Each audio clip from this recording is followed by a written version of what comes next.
Good afternoon, everyone. Konnichiwa. Today I'm here in front of you to talk about my vision of music, and more specifically, about the so-called classical music. I, as a professional musician and a musical educator, would like to express to you why music itself is, like the TED motto says, an idea worth spreading. Why this art is even now, in year 2014, centuries after its creation, still so actual and so significant for our lives in our society. At first, let's try to focus a little closer. How can we define classical music? What actually is music? Is it entertainment? Is it self-enjoyment? Is it an exclusive cultural activity? Classical music is often perceived, especially here in Japan, as something sophisticated, exclusive. In other words, something difficult, managed by a handful of elected people, the musicians, which are rather distant from the receivers, the audience. But is this really what classical music is? Or, let's say, what classical music should be? In order to get an answer to this question, we need to have a better understanding of the topic music and consider it from multiple points of view. At first, we should never forget that music responds to a very profound human need, and it is connected to one of the most primordial of our five senses, the hearing. Each and every one of us started to hear far before to see, or to smell, or to taste. Even when we were still in the womb of our mothers, we can already get in touch with the external world thanks to our hearing. Moreover, we should consider that what we call by convention classical music, it's actually the final achievement of a long cultural journey of the European tradition. It's very much like a concentrated extract of what is the European culture and its millennial history. In fact, I believe this so much that if I would actually be asked to state what is the most peculiar of the product of the European culture, I would have no doubt to state this is the classical music. If we look at other cultures, we can find other arts, dramatic or visual arts, of comparable quality and subtlety with the Western ones. But when it comes to music, with its complex and sophisticated grammar, its immediate and powerful communicational capacity, and its uplifting and emotional touch, then I believe that the classical music is really something unique and outstanding. Then, what can we do with such a powerful tool? What can we do through music? Among all of the positive qualities which are ascribed to the classical music, I think the most special is its educational power, the actual capacity to forge and promote human skills, leading each person to a development both physical and mental. It might sound quite obvious, but the first thing you will be educated through music is to listen. At first, listen to yourself or to your partners if you're playing, or just sit down in the audience and listen to somebody else's performance. But then there is also a deeper meaning of listening, and it's listening to yourself, to your inner self, your higher being, and try to recognize your instinct as an innate powerful guidance system. In a world where we are constantly stimulated with thousands of impulses, so much that it becomes hard to concentrate on anything for longer than a few seconds, music tells us of a different pace, a rhythm made for what is natural to our minds, a pace which can encourage us not just to hear, but to sense. Then, once you start hearing, sensing, therefore listening, you will have to move to the next step, to feel. In fact, while in the act of making music, you will be able to experience how a variety of feelings will be liberated deep inside yourself. And they will start flow majestically, flooding your heart and your mind. And the good part is, this is not going to happen only if you are performing, but this is also the same emotional involvement you will get even you're sitting there and listening. In getting aware of your feelings, then, you will rapidly escalate to the next step of this educational process, to elaborate, to work it out. This is an important stage of the process, a moment in which you will start digesting what you have experienced during the performance. If you were active part in it, this is the very moment in which you can start thinking what happened, how did you do, and confronting with your partners, try to improve your skills and your performance.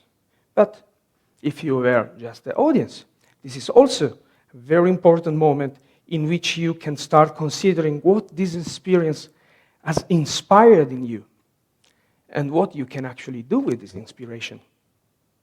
All of this will finally lead you to the most important of the phases of this educational process, to produce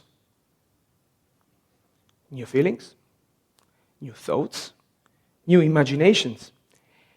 Anything you will be inspired from music will now be transformed into your own personal musical experiences product, a small treasure which you can carry with you for a lifetime.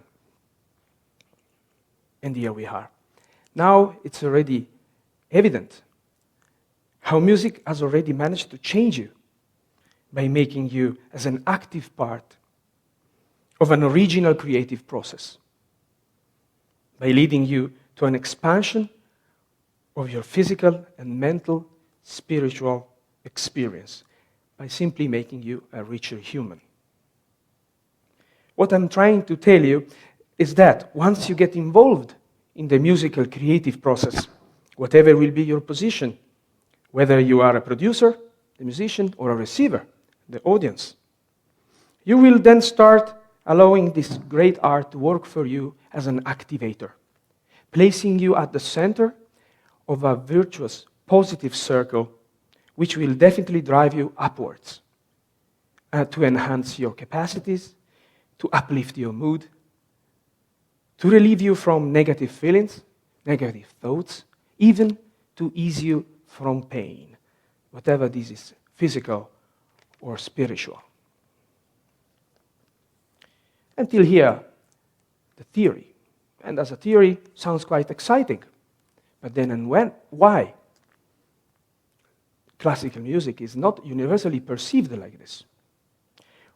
What is the reason which makes the classical music less and less popular nowadays? Till now, we have always analyzed the topic music, considering it from the double perspective of the musician and the audience.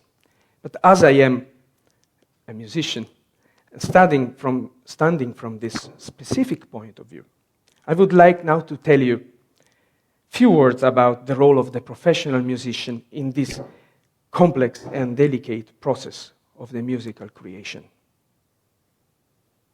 At first, we should remember that the musician is the final link of a long chain which connects the music in its original form of a potential idea, to the final result of a vibration, the actual sound which will reach to your ear.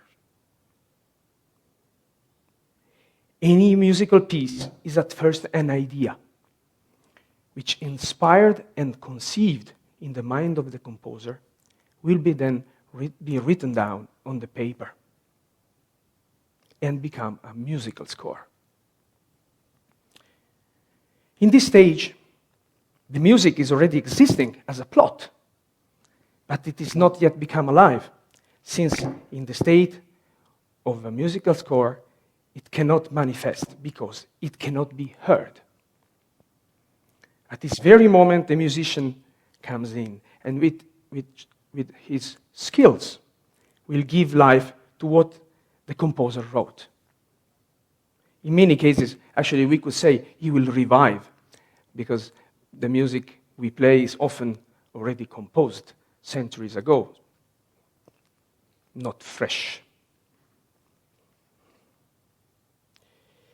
So we could say, without a musician, there is music.